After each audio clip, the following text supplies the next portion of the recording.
Tus ideas necesitan del debate.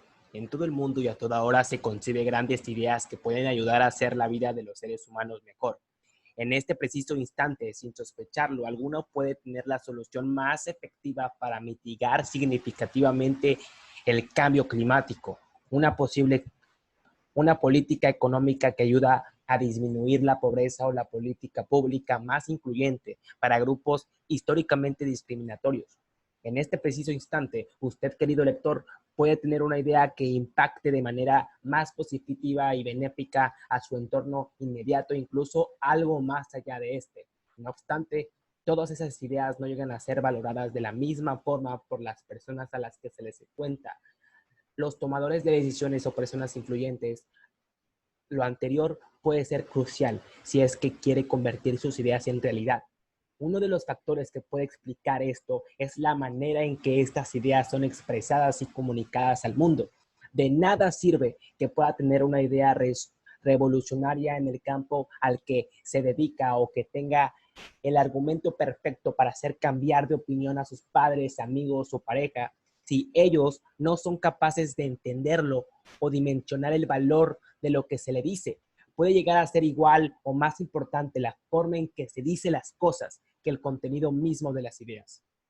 Y por forma, no nos referimos al uso delicado, sofisticado y rombombante de las palabras. A pesar de que, de que la oratoria sea un componente importante a la hora de persuadir a alguien, pequeños detalles como tener una estructura discursiva clara y la fácil recordación de las ideas principales, la presentación lógica, simple y ordenada de las mismas pueden ser suficientes para que al final del día lo contraten para la entrevista que dio. Apruebe que, apruebe que su sustentación de la tesis o pueda conquistar a su cita en un encuentro romántico. A continuación, comparando discursos. A continuación, observa los siguientes videos donde encontrarás fragmentos de dos discursos, compáralos y analízalos. Y al final, reflexiona en torno a las preguntas que se plantean.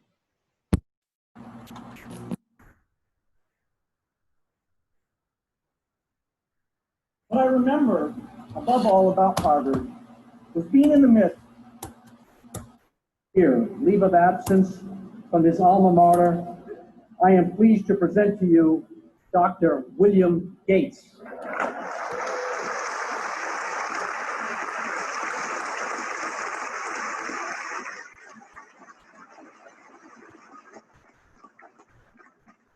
Thank you. President Bach, former President Rudenstein, incoming President Faust, members of the Harvard Corporation and the Board of Overseers, members of the faculty, parents, and especially the graduates. I've been waiting more than 30 years to say this. Dad, I always told you I'd come back and get my degree.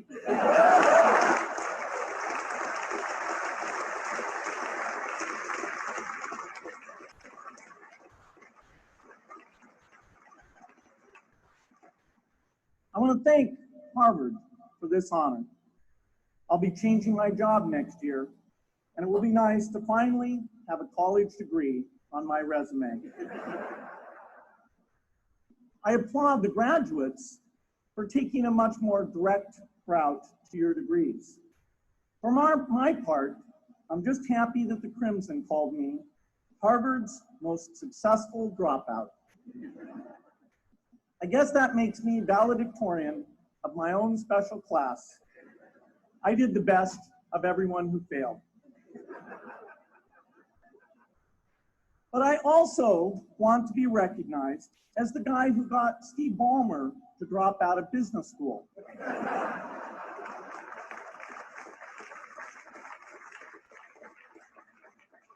I'm a bad influence. That's why I was invited to speak at your graduation. If I'd spoken at your orientation, fewer of you might be here today. One of my biggest memories of Harvard came in January 1975 when I made a call from Courier House to a company in Albuquerque, New Mexico that had begun making the world's first personal computer. I offered to sell them software. I worried they would realize I was just a student in a dorm and hang up on me. Instead, they said, "We're not quite ready. Come see us in a month," which was a good thing because we hadn't written the software yet. From that moment, I worked day and night on the extra credit project that marked the end of my college education and the beginning of a remarkable journey with Microsoft. What I remember above all about Harvard was being in the midst of so much energy and intelligence. It could be exhilarating, intimidating, sometimes even discouraging, but always challenging. It was an amazing privilege. And though I left early, I was transformed by my years at Harvard, the friendships I made, and the ideas I worked on. But taking a serious look back, I do have one big regret. I left Harvard with no real awareness of the awful inequities in the world, the appalling disparities of health and wealth and opportunity that condemn millions of people to lives of despair. I learned a lot here at Harvard about new ideas in economics and politics. I got great exposure to the advances being made in the sciences. But humanity's greatest advances are not in its discoveries, but in how those discoveries are applied to reduce inequity.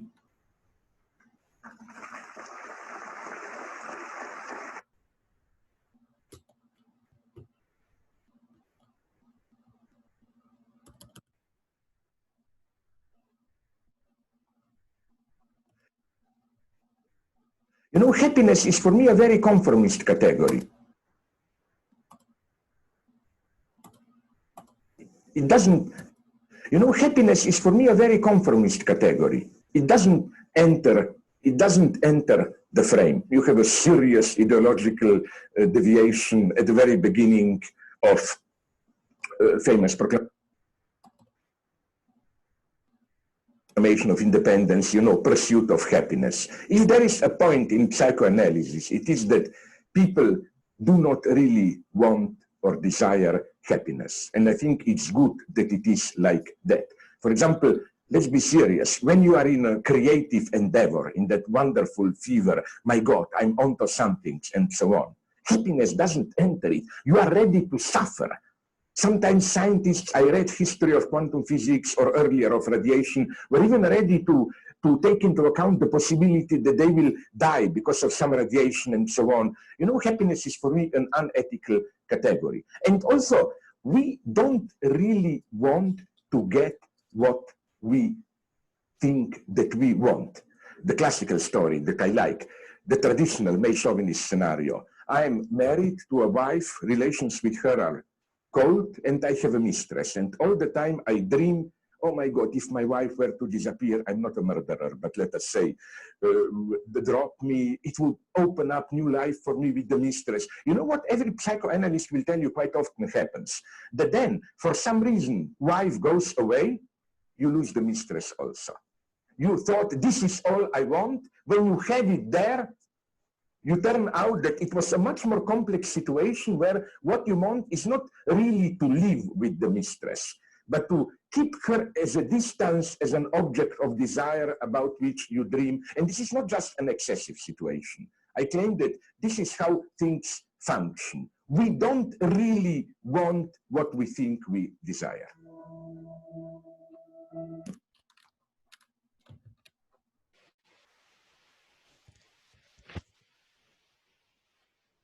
Para finalizar, reflexiona sobre las siguientes preguntas. ¿Cuáles son las ideas principales de los fragmentos de los discursos que escuchó? ¿Qué tan ordenados fueron los oradores al momento de presentar los fragmentos de sus respectivos discursos que escuchó? ¿Qué fue en lo que más enfatizó a los oradores en cada uno de sus discursos? ¿Los oradores utilizan argumentos para defender su postura? ¿Qué fue lo que le pareció más persuasivo de cada uno de los discursos de los oradores? Ahora que hemos visto estos ejemplos, continúa navegando en el curso. Análisis del discurso. Observemos algunas situaciones, algunas similitudes y diferencias de los discursos que acabas de analizar. Dependiendo de tus criterios y preferencias, puede que uno te haya parecido más claro y persuasivo que el otro, mientras que en primer discurso hay un claro interés para demostrar que el conocimiento debe estar al servicio de las personas más vulnerables. En el segundo hay un monólogo que busca reflexionar sobre la importancia de la felicidad en la vida humana. Aunque los temas sean diferentes en ambas intervenciones, en los dos casos los oradores se ven muy seguros de lo que dicen e intentan aclarar sus posturas a partir de ejemplos y anécdotas. En la primera charla se encuentra una historia personal y se intenta inspirar a partir de reflexiones que le corresponde al mundo académico. En la segunda intervención se recurre a conceptos especializados de psicoanálisis para cambiar la visión que se tiene sobre un asunto comúnmente aceptado como lo es la importancia de la felicidad en la vida humana. Dado que la argumentación en ambos discursos es reducida, la persuasión recae principalmente en la forma en que los oradores presentan sus ideas, uno más ordenado y simple que el otro. ¿Cómo sabemos si un discurso es bueno o cumple con mis propósitos? ¿O está cumpliendo mis propósitos? Veamos otro video para clarificar este punto.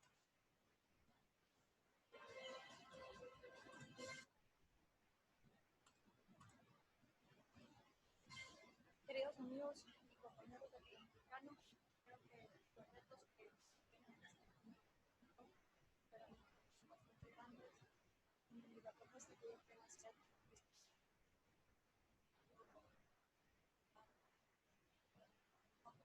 es que desmantelemos el populismo a través de la Pregunta: ¿cuál es la idea central del discurso? Desmantelar el populismo a través de la tecnología.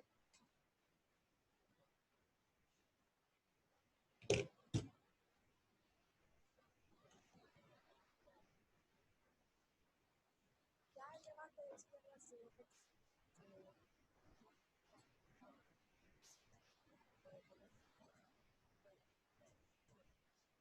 el populismo ocupando por lo primero que se encarga es a desestimular instituciones, a reescribir constituciones para poderlas acomodar a los antojos de los diferentes líderes corruptos que tenemos. El populismo no ha llegado a nada. También es parte nuestra, no solo denunciar las actividades, sino también desinformar a la izquierda dedicada a la fútbol.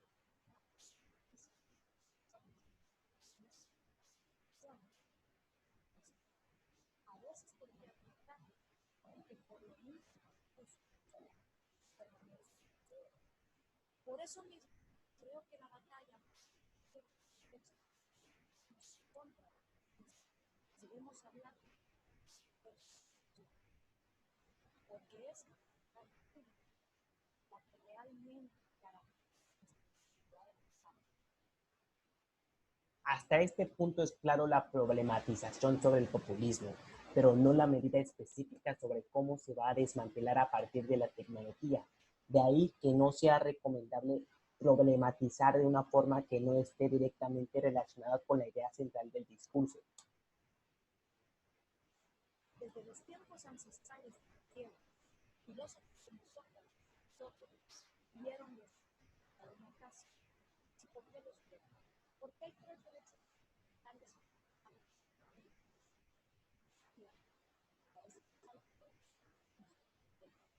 nuestra libertad, a través de la cual nos podemos expresar, podemos trabajar, podemos movilizarnos, acogernos a la creencia nuestra y poder expresar también lo que pensamos. Y por último, desarrollo. Nuestra propiedad es el cúmulo de todas las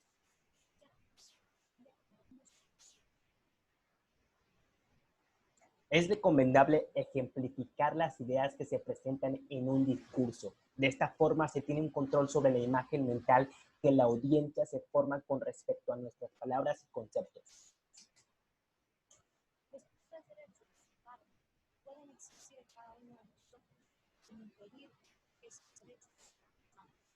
Ahora, ¿qué pasa si no como derecho a la salud, a la educación, a la vivienda?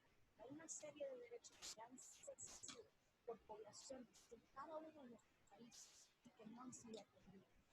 El problema con esos derechos, que los gobiernos hicieron de Wisconsin, es que necesitan una denuncia por el derecho de propiedad de alguien más para poder ser mercado. Y ahí es donde los gobiernos han fallado. Porque si bien hablamos de que todas las poblaciones tienen derecho a sus cosas, nunca queda escuchado quién es el y de ese malestar es que nuestras poblaciones han decidido recurrir a los medios, a buscarlos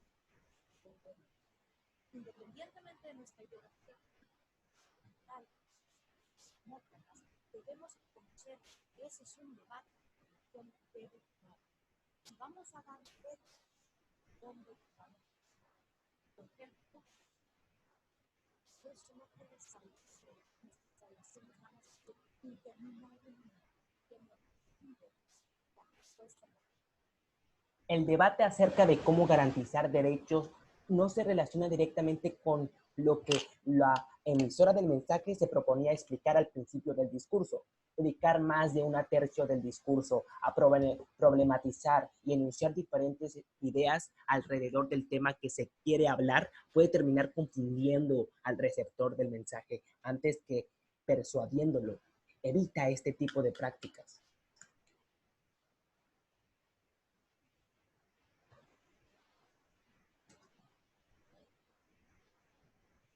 Valora el discurso. En el foro Argumentando tus ideas, comparte aquellos videos que consideres tienen un discurso efectivo y justifica en máximo 4 líneas el porqué, preferiblemente incluyendo los 5 preguntas de reflexión. ¿Cuáles son las ideas principales de los fragmentos de los discursos que escuchaste? ¿Qué tan ordenados fueron los oradores al momento de presentar los fragmentos de sus respectivos discursos? ¿Qué fue en lo que más enfatizaron los oradores en cada uno de sus discursos? ¿Los oradores utilizaron argumentos para defender su postura? ¿Cuál fue lo que te pareció más persuasivo de cada uno de sus discursos? Comenta los aportes de tus compañeros y retroalimenta su contribución. Recuerda que un discurso efectivo cuenta con una idea principal fácilmente identificable, un orden en el discurso que ayuda a seguir las ideas de forma clara, un énfasis en los títulos de los argumentos y en el uso de los argumentos para dar explicación, una conexión puede ser idónea, índole emocional o racional, con la audiencia a la que va dirigido el discurso.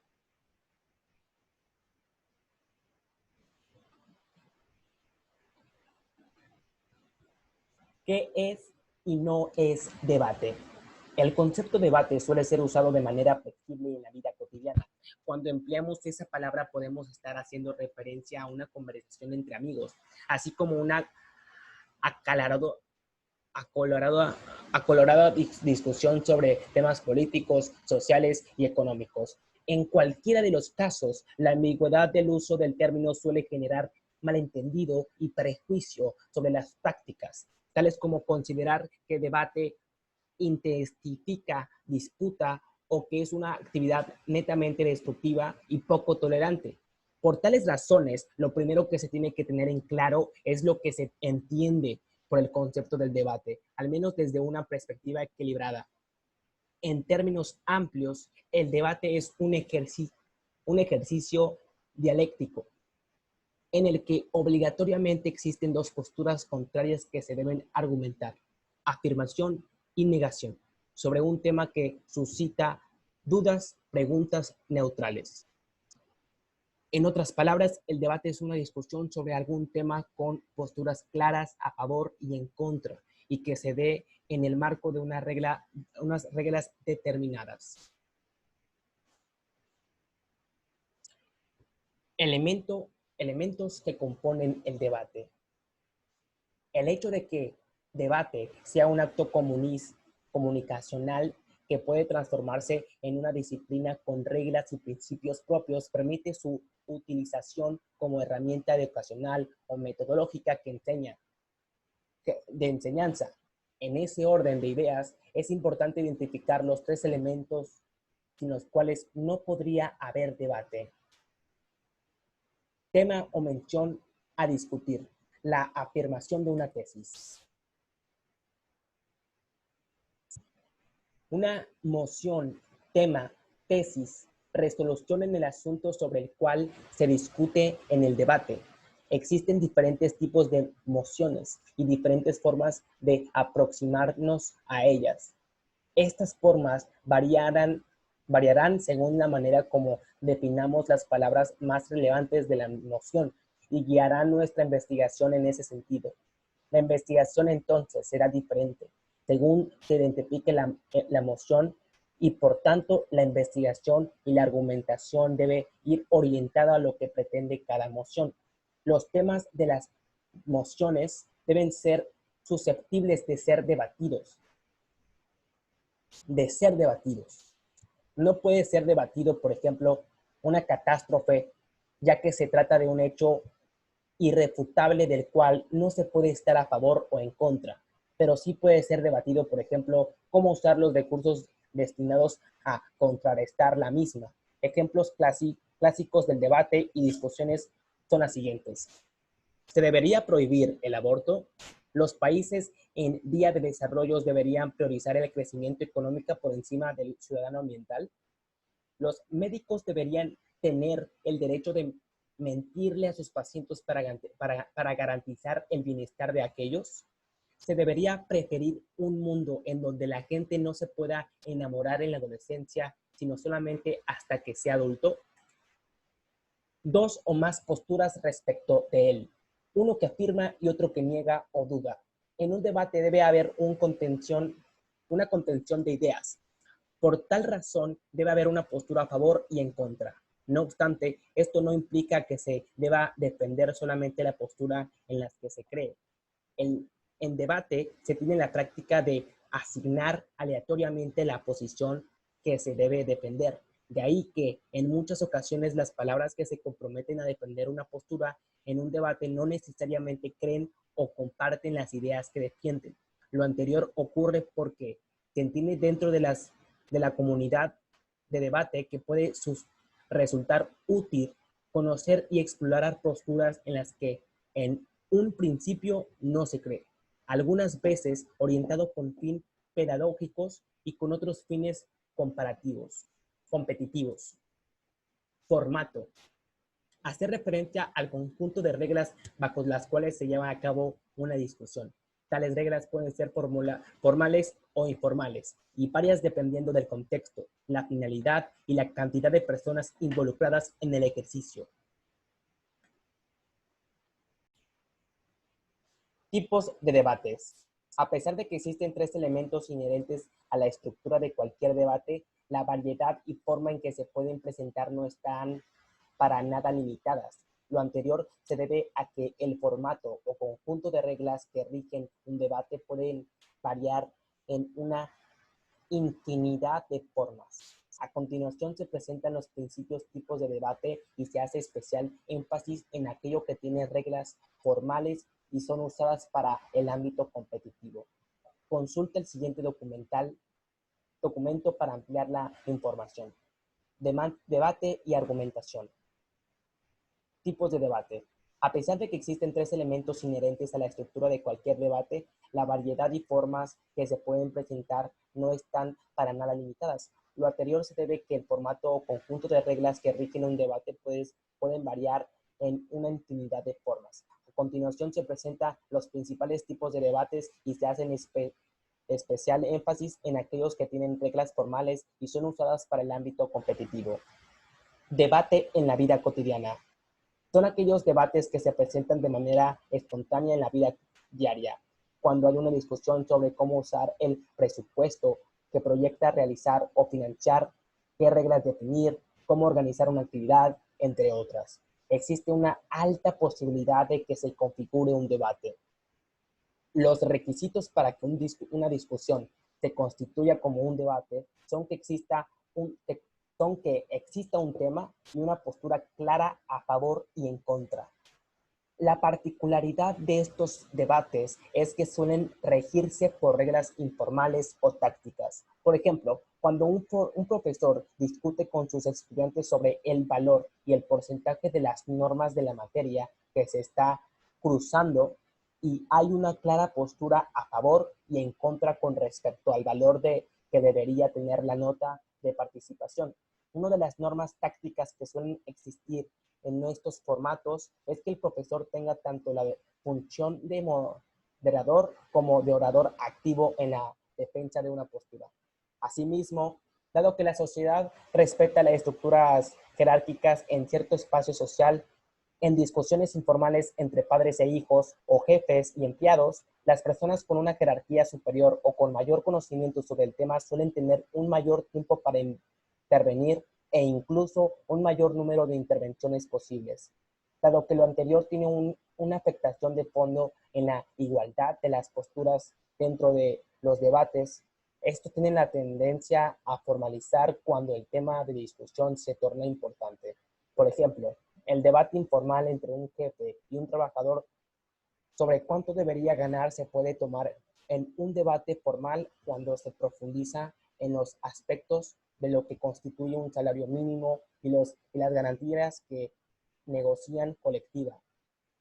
Cuando los debates de la cotidianidad formalizan sus reglas, pasan a ser parte de alguno de los tipos de debate nombrando a continuación. Debate en escenarios públicos. Este tipo de debates hace referencia a la discusión presentada por cierto tipo de actores de la sociedad. En este caso, los tomadores de decisiones que suelen ser políticos, más allá de que haya características o reglas especiales para este tipo de debates, esta categoría de debate se enmarca en función de las personas que realizan la discusión. La razón de lo anterior radica en que dentro de la cultura política de los regímenes democráticos se considera deseable la realización de debates para la elección de políticos y la definición de políticas públicas y leyes.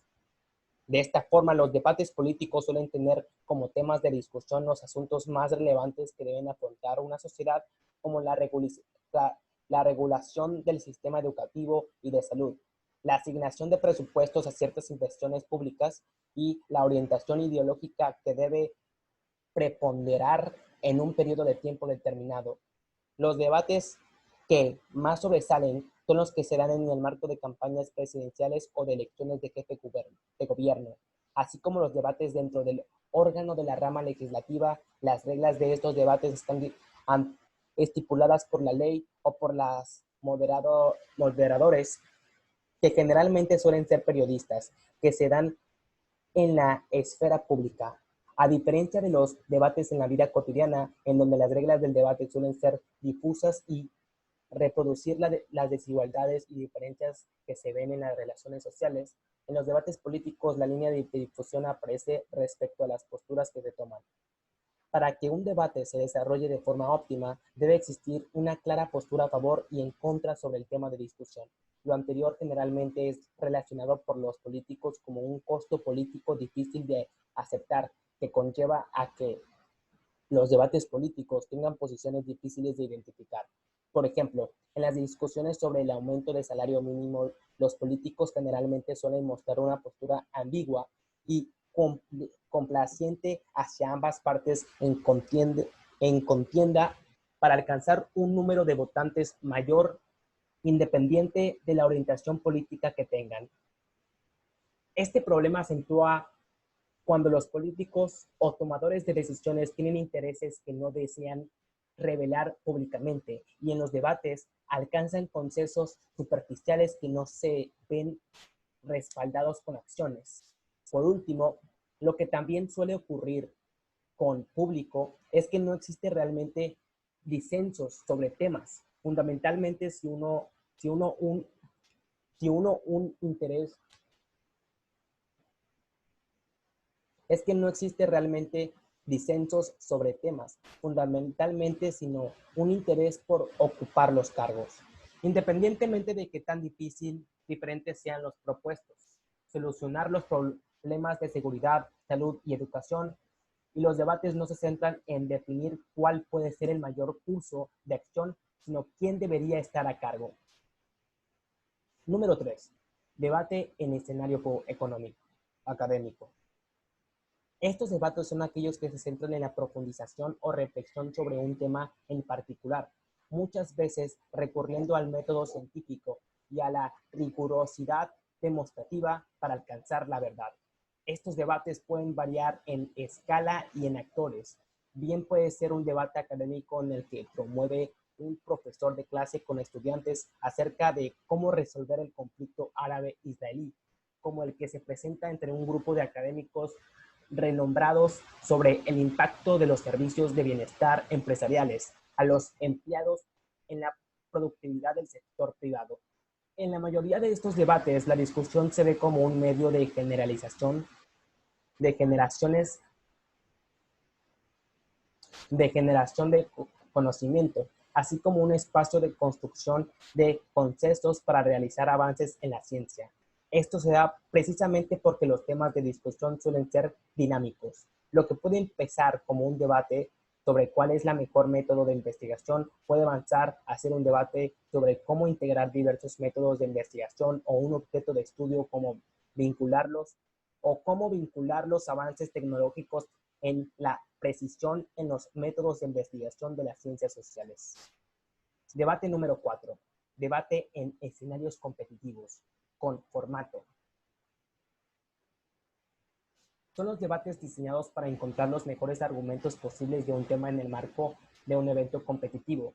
Hacen referencia principalmente en los debates que se dan en ámbitos escolares y universitarios en los que se busca encontrar el mejor equipo de debatientes a nivel nacional, regional o internacional. Suelen estar relacionados de forma inseparable con un formato porque constituye el fundamento de los reglamentos y reglamentos que aplican para los eventos competitivos. A diferencia de lo anterior, en lo que generalmente uno de los tres componentes del mismo se aplica de forma difusa o flexible, los debates en escenarios competitivos tienen como principal preocupación que haya igualdad entre los miembros que compiten y que haya una claridad absoluta en los roles que se deben cumplir y los temas que se deben debatir. De ahí que los debates en escenarios competitivos con formatos pueden usarse de manera transversal en otros escenarios de debate nombrados anteriormente y que sirven a una gran variedad de propósitos que tengan como marco de discusión la igualdad, el respeto y la claridad. A continuación, observaremos los principales formatos de debate que se utilizan para las competencias, no sin antes detenernos en el concepto de formato de debate. ¿A qué nos referimos cuando decimos formato de debate? Es muy sencillo. Un formato no es más que un conjunto de reglas que establecen la cantidad de participantes de un debate, el tiempo dispuesto para que cada participante hable, el rol que debe cumplir en cada discusión y el orden en que los discursos se deben presentar. En el ejercicio del debate se han creado diferentes formatos que responden a demandas y necesidades específicas a cada público y que intentan fortalecer habilidades diferentes. A continuación veremos algunos de los formatos más famosos en el concepto de debate académico. A. Formato parlamentario británico. Este es el formato más popular y usado en competencias universitarias alrededor del mundo. Consiste en una simulación del Parlamento británico, donde 4 equipos participan y asumen los roles del gobierno, la oposición, las cámaras altas y las cámaras bajas. Se caracterizan porque el tema a debatir, moción, se presenta bajo la estructura hasta casa cree. y es dado a los participantes 15 minutos antes de iniciar el debate.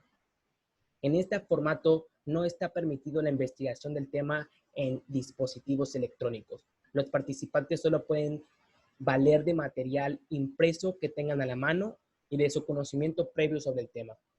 En la estructura del formato parlamentario británico, cada equipo se compone por 2 oradores y cada orador debe cumplir una labor específica dentro del debate.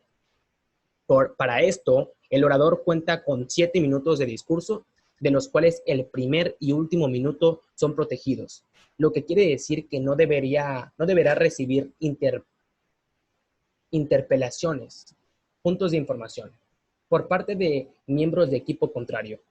Una vez pasado el primer minuto y hasta el minuto 6, los miembros de los equipos contrarios podrán ser interpelaciones.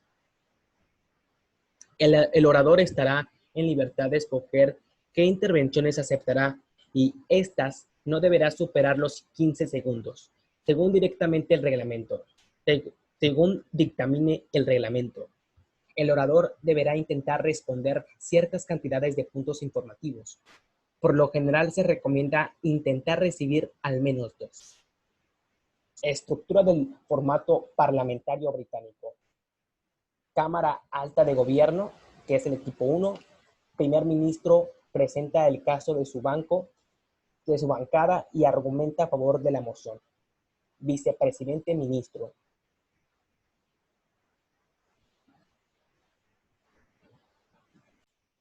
Viceprimer ministro. Refuta el líder de la oposición y presenta argumentos a favor de la moción. Refuerza argumentos de primer ministro y representa nuevos argumentos. Cámara Alta de Oposición. Equipo 2. Líder de la oposición. Presenta refutación al primer ministro y argumenta en contra de la moción.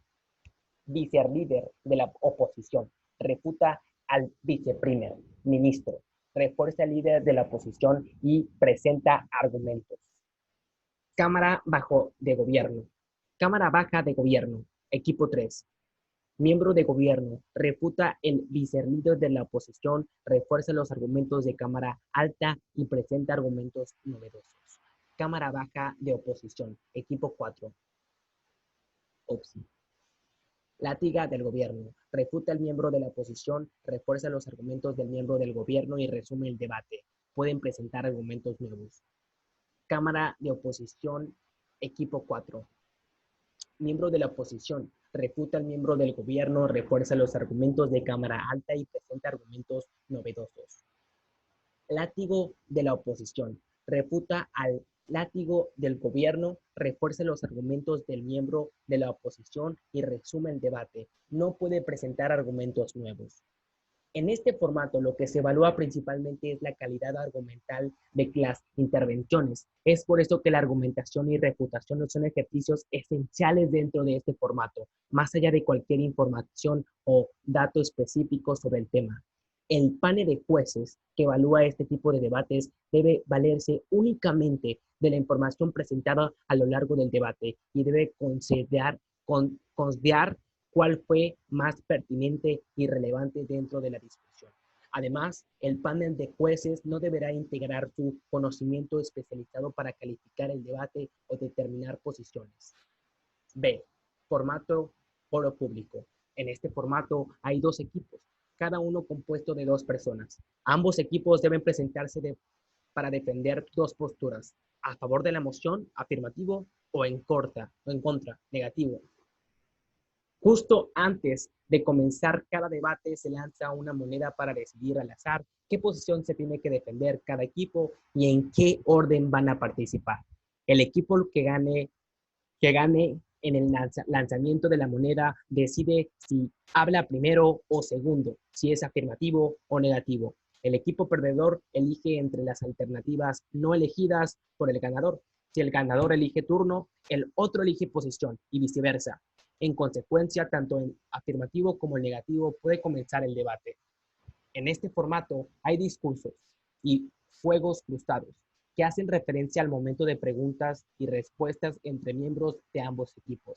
En todos los casos, la primera pregunta es realizada por un orador del equipo que abre el debate y a partir de ahí el espacio no está regulado.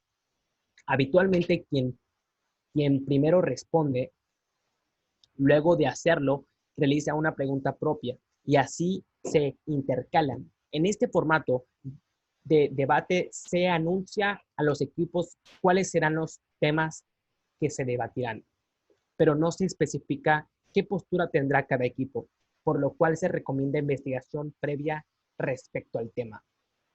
Estructura del formato: foro público. El debate se compone por 8 discursos, 2 fuegos cruzados y un gran fuego cruzado. Primer orador del equipo: 1. Si es importante definir algunos términos de la moción, lo realiza de un modo razonable, presenta argumentos. Un orador del equipo número 2. Si es necesario, puede cuestionar las definiciones, presentar argumentos, puede empezar la refutación. Un orador de cada equipo, fuego cruzado. 2 oradores del equipo 1, refuta y reconstruye. 2 oradores del equipo 2, refuta y reconstruye. 2 oradores del equipo 2, fuego cruzado. Un orador del equipo 1 puede refutar y reconstruir, sintetizar el debate. Un orador del equipo 2 puede refutar y construir, sintetizar el debate. Todos los oradores, gran fuego cruzado. 2 oradores del equipo 1 puede agregar pruebas para no avanzar en la argumentación, muestra que su equipo debe ganar el debate. 2 oradores del equipo 2 puede agregar pruebas, pero no avanzar en la argumentación, muestra por qué su equipo debe ganar el debate. Durante el debate, cada equipo dispone de 2 minutos de tiempo de preparación para usar entre discurso o fuegos cruzados. Todo de corrido o de distribución como quiera. En este formato se espera que los jueces evalúen la calidad de los argumentos de la información presentada por parte de los equipos desde la perspectiva de un ciudadano promedio. La calidad argumental también es importante, así como el cumplimiento del rol. Los jueces no tendrán en cuestión argumentos nuevos a partir del segundo discurso. Formato Karl Popper. Este formato es uno de los más famosos a nivel mundial en torneos escolares, ya que permite profundizar en temas a través de la investigación y el desarrollo del pensamiento crítico y la tolerancia a distintos puntos de vista. Adicional a esto, labor específicas que son complementarias con cada discurso del equipo. En el desarrollo del debate hay 2 equipos de 3 personas que se enfrentan, uno a favor y otro en contra de una moción. Este formato contiene 10 partes enfocadas en 2 objetivos. 6 de las partes son discursos que presentan sin interrupción un orador designado. Las otras 4 consisten en un interrogatorio, una serie de preguntas y respuestas entre 2 oradores de cada equipo.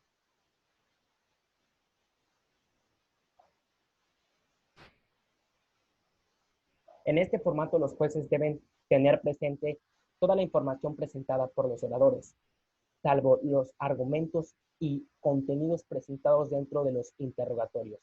Esta información solo podrá ser tenida en cuenta si algún orador del orador la usa durante su discurso. El formato World School.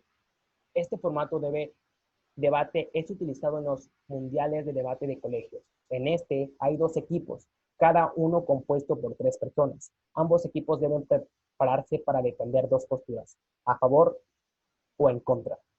La posición que ocuparán los equipos en el debate en algunos casos está determinado por un sistema de tabulación que, en función de criterio de rotación y paridad de competitividad, asigna posiciones.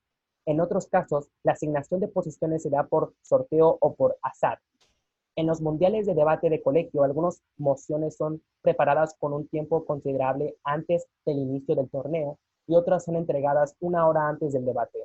Para el caso particular de esta academia, el tiempo de preparación es de 15 minutos para ambos equipos, al igual que se ajustarán los tiempos en las discusiones para que sean más cortos. Estructura del formato Broad School. El debate se compone por 8 discursos, de los cuales los 2 últimos son cierre o respuesta. y son realizados por uno de los primeros oradores de cada equipo.